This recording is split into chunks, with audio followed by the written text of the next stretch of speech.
जे कल तक गाना गाते थे कोना कादो लागल सूट सिल्क के साड़ी में कनिया बैगन तोड़ा गेलिए किया बारी में।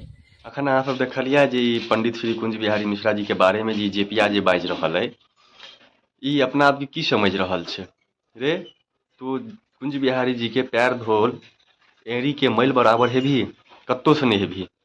तू अपना आप के की समझे छी? तो चलो वहाँ पे फिर आगा देखियो वीडियो जो की कह दासी रहल छै। सब उस गाना में उसके साथ जो मंच पे उसके साथ नाचती है गाती है, वही दासी सब को लेके भागवत करने लगे हैं 10 गो को लेके, सखी बहन पा करने लगे हैं। अब वही 10 गो जो भक्तिनी सब है उनके पास, उनको लेके हम कहेंगे भव विभूत भी चालू कर ले। कोई कुकर्म छूटना नहीं चाहिए। तोरो से बड़का क्यों कुकर्म छौ?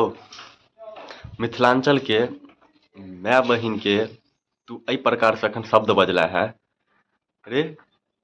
तोरा अपना ओकन कोई इज्जत प्रतिष्ठा नहीं छौ? हमरा तो लागे कि तू ओरिजिनल मिथिलांचल के आदमी नहीं छै, तू मिथिलांचल के विरोध में छै। आ कह रहल छी हम मिथिलांचल के आदमी छी रे?